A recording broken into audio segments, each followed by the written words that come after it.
بجائے اس کے کہ وہ اس بات کے اوپر آواز اٹھائیں کہ پاکستانی عدالتوں کو مکمل دیوار کے ساتھ لگا دیا گیا، ان کو جرنیلوں کی لونڈی بنا دیا گیا، بجائے اس کے کہ وہ اس بات کے اوپر آواز اٹھائیں کہ پاکستان کے اندر جعلی پارلیمان کو اب اس قابل بھی نہیں چھوڑا گیا کہ وہاں پر جا کر کم از کم ڈائلاگ کی حد تک کوئی سویلین بالادستی کے لیے بات ہی کی جا سکے، تمام کی تمام ان جیسے کرداروں کی جو توپیں ہیں ان کا رخ اس وقت صرف اور صرف عمران خان صاحب کی جانب ہے۔ دوسری جانب موصوف انصار عباسی صاحب کی جانب سے پے در پہ اس قسم کے پیغامات اور خبریں پاکستان تحریک انصاف اور عمران خان صاحب کی قیادت کو پہنچائی جا رہی ہیں، جس سے یہ بات بڑی واضح ہو جاتی ہے کہ جناب عمران خان صاحب کو آخری رکاوٹ سمجھتے ہوئے اب وہ آخری حربہ استعمال کرنے کا فیصلہ کر لیا گیا ہے۔ ایک ترتیب ہمیں نظر آتی ہے کہ پہلے جناب عمران خان صاحب کو پہلے اقتدار سے نکالا گیا، انہیں اقتدار سے بے دخل کیا گیا۔ اس کے پیچھے ڈیفینیٹلی جہاں پاکستان کا روایتی سیاسی مافیا تھا،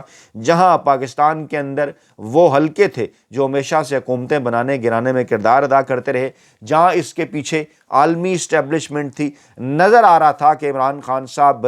اس سسٹم کے اندر فٹ ان اس لیے نہیں ہے کیونکہ وہ پاکستان کی آزاد خارجہ پالیسی کے حوالے سے بات کر رہے ہیں، وہ ایک آزادانہ فیصلے لینے کے حوالے سے بات کر رہے ہیں، اور اس کے بعد پھر 8 فروری 2024 کے الیکشن کے اندر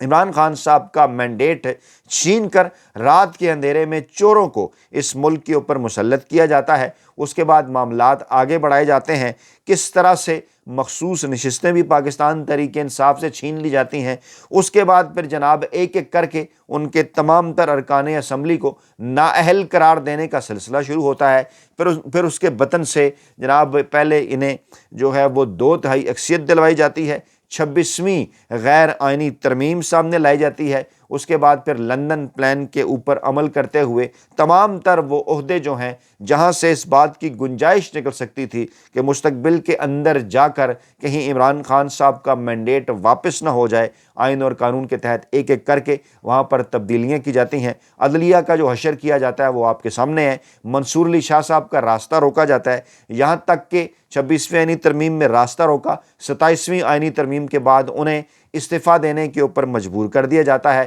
اس کے بعد پھر جناب علی ملک کے دیگر اداروں کے اوپر قبضہ کیا جاتا ہے۔ سرکاری ملازمین جو کہ آئین اور قانون کے تحت جن کی مدت ملازمت 3 برس ہے وہ جناب بڑھا کر 5 برس کی جاتی ہے۔ اس کے بعد یہاں پر بھی سکون نہیں ملتا تو اس کے بعد تاحیات عہدے کریٹ کیے جاتے ہیں، تاحیات ایکسٹینشنز دے دی جاتی ہیں۔ اس کے بعد کچھ نئے عہدے کریٹ کر کے فورسز کا انتظام ایک ہی ذات کے اندر جمع کر دیا جاتا ہے۔ اور میں نے کل کسی جگہ پر یہ لکھا، آپ کے بھی گوش گزار کر دوں کہ پاکستان میں گزشتہ تقریباً 70 برسوں سے 1955 سے لے کے 2025 تک 2 خوف دکھا کر پاکستان کی 25 کروڑ عوام کے اوپر حکومت کی جا رہی ہے۔ وہ 2 خوف کیا ہیں؟ وہ 2 خوف ہیں، ایک افغانستان اور ایک بھارت۔ نہایت ہی طریقے کے ساتھ 50 کی دہائی کے اندر جب پاکستان کو ایک سیکیورٹی سٹیٹ بنا دیا گیا، کہا گیا کہ جناب ایک طرف مشرقی بارڈر سے خطرہ ہے بھارت کی جانب سے،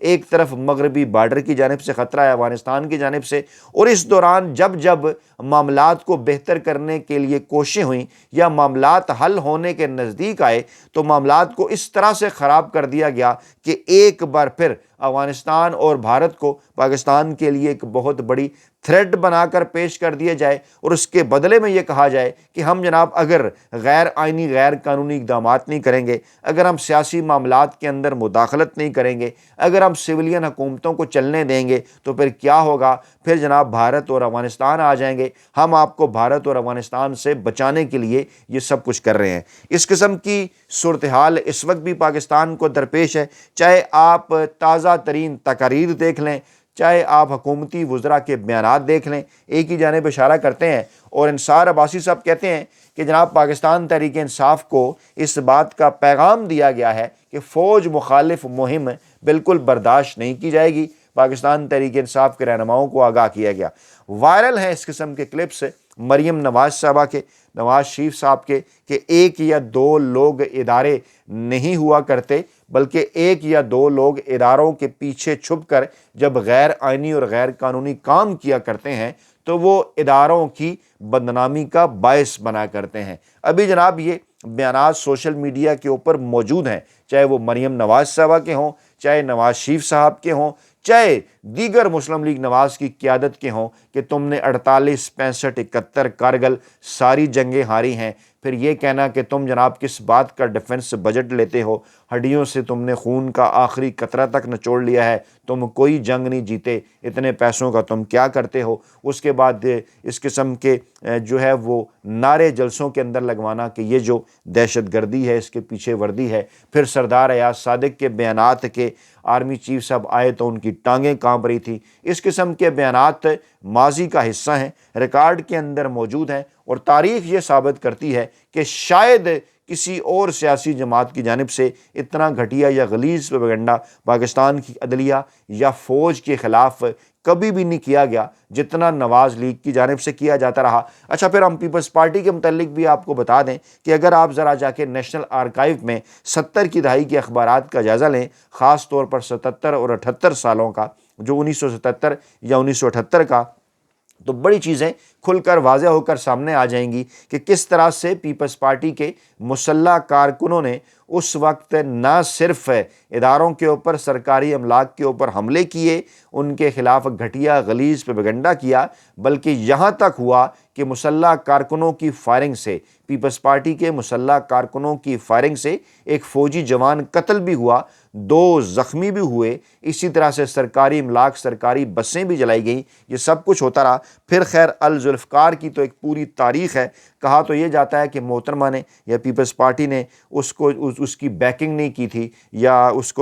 کو جو ہے وہ اون نہیں کیا تھا، لیکن بہرحال ہے تو وہ بھٹو خاندان ہی تھا۔ جو کچھ ہوتا رہا الذوالفقار کے ذریعے پاکستان میں، وہ بھی ایک پوری تاریخ ہے۔ اس کے بعد پوری کی پوری نون لیگ جو ہے وہ اداروں پر حملے ہوں، سپریم کورٹ آف پاکستان پر دن دہاڑے حملہ ہو، یا پاکستان کے آرمی چیف صاحبان ہوں، یا پاکستانی فوج کو بدماش فوج قرار دیا جانا ہو، یا پاکستان کے اوپر حملے کی دعوت دی جانی ہو، یہ تمام تر چیزیں کتابوں کے اندر، اخبارات کے اندر موجود ہیں۔ یہ سب کچھ پاکستان پیپلز پارٹی اور نون لیگ کرتی رہی، لیکن اس وقت کیونکہ وہ تمام کچھ دینے کے لیے تیار ہیں، پاکستان کے طاقتور حلقوں کے آگے وہ بالکل ہتھیار پھینک چکے ہیں، اور اس بات کے قائل ہو چکے ہیں کہ نہیں جناب، آپ ہمیں عمران خان صاحب سے بچائیں، وہ ہماری روایتی سیاسی دکانیں بند کرنے جا رہے ہیں۔ تو اس لیے جناب وہ کیونکہ اچھے بچے بن گئے ہیں اسٹیبلشمنٹ کی نظر میں، تو ان کے جو تمام تر گناہ ہیں وہ جناب معاف کر دیے گئے ہیں، اور انصار عباسی جیسے لوگوں کو پاکستان تحریک انصاف کے پیچھے چھوڑ دیا گیا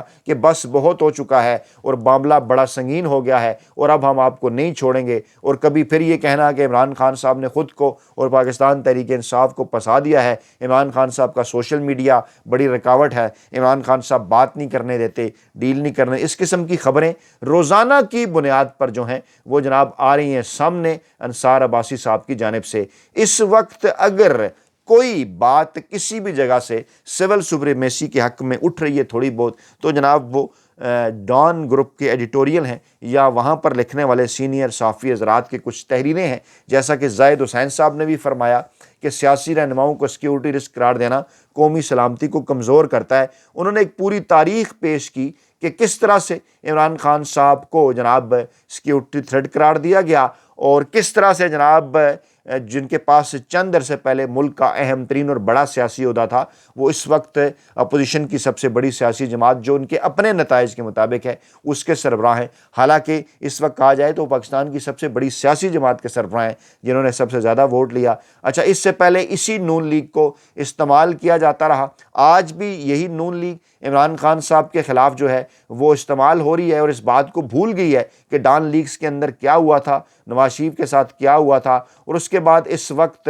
جو ہے وہ الزام لگاتی رہی عمران خان صاحب کے اوپر 2018 میں کہ وہ اسٹیبلشمنٹ کی مدد سے اقتدار میں آئے۔ آج وہ نواز شریف جنہیں دوبارہ سیاسی طور پر قابل قبول سمجھا جا رہا ہے، ان کی جماعت عمران خان صاحب پر اس قسم کے الزامات دہرا رہی ہے۔ اس سے پہلے جب آصف علی زرداری صاحب کے ساتھ ان کی پہلی صدارتی مدت میں میمو گیٹ کے نام پر جو کچھ ہوا، اس وقت بھی اس مہم کے پیچھے نون لیگ ہی تھی، اور وہی اس وقت سویلین حکومتوں کو کمزور کر رہی تھی۔ ذرا مزید پیچھے چلے جائیں، 1988 کے انتخابات جیتنے کے باوجود بے نظیر بھٹو کو بھی جب ناگواری کے ساتھ اقتدار منتقل کیا دیا گیا، ان کی حکومت گرانے کی سازشیں پہلے دن ہی سے شروع ہو گئیں، تو اس وقت بھی ان کے خلاف اس گھٹیا اور بے بنیاد مہم کے پیچھے صرف اور صرف نواز لیگ تھی۔ یعنی نون لیگ ہو، نواز شریف صاحب ہو، ان کی پوری ایک تاریخ ہے کہ یہ کس طرح سے پاکستان میں سول سپریمیسی کو نقصان پہنچاتے رہے۔ اس وقت بھی ان کی کوشش یہی ہے کہ پاکستان تحریک انصاف کو، پاکستانی افواج کو آمنے سامنے لا کر، شاید وہ یہ چاہتے ہیں کہ اپنے یہ جو دو حریف ہیں ان کا جناب ہمیشہ کے لیے ان کو کمزور کر دیں۔ پاکستان تحریک انصاف کو پنجاب کے اندر وہ کمزور کرنا چاہتے ہیں اور پاکستانی عوام سے پاکستانی افواج کو دور کرنا چاہتے ہیں۔ بدلے میں ان کا ایجنڈا کیا ہے، اس بات کا اس وقت پوری پاکستانی قوم کو اندازہ ہو چکا ہے۔ تو جناب یہ تھیں آج کی بڑی اپڈیٹس، اپنا بہت خیال رکھے گا، دعاؤں میں یاد رکھے گا، نئی ویڈیو کے ساتھ جلد حاضر ہوں گے۔ اللہ نے کے بعد